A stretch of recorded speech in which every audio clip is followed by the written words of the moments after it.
Mastering pronouns. Transform your English grammar. Hello, language learners. Today, we're diving into an essential topic in English grammar: nouns and pronouns. More specifically, we'll be tackling how to identify nouns that can be replaced with pronouns. This skill is pivotal in avoiding repetition and making your speech or writing flow more smoothly. Are you ready? Let's get started. Before we start identifying which nouns to replace with pronouns, we need to understand what they are. Nouns are words that represent people, places, things, or ideas. They're the subjects and objects in our sentences, like John, city, apple, or freedom. Pronouns, on the other hand, are words that take the place of nouns. They're extremely helpful when you don't want to repeat the same noun again and again. Pronouns include words like he, she, it, they, we, you, him, her, us, them, and so on. The key to knowing when to replace a noun with a pronoun is context. Here are a couple of tips.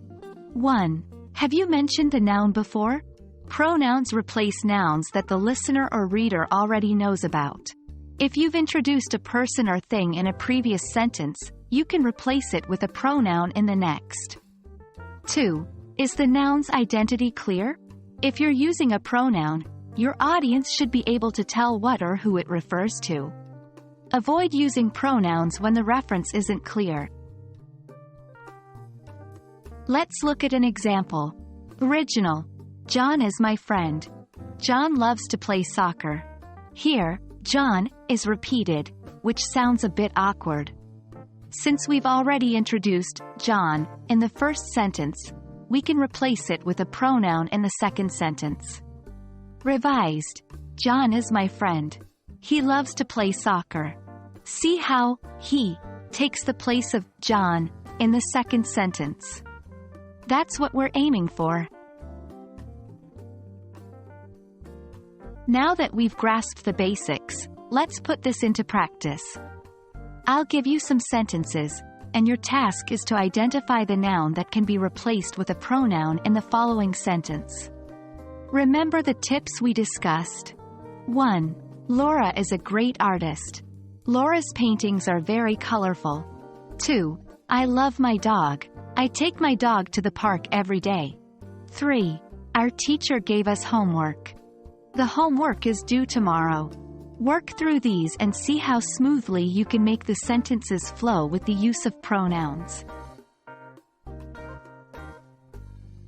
Fantastic job today, learners! We've explored nouns and pronouns, learned how to identify when a noun can be replaced by a pronoun, and even got some practice in. Remember, mastering pronouns is a surefire way to make your English sound more natural and fluent. Keep practicing, and soon enough, this will become second nature to you. Until next time, happy learning!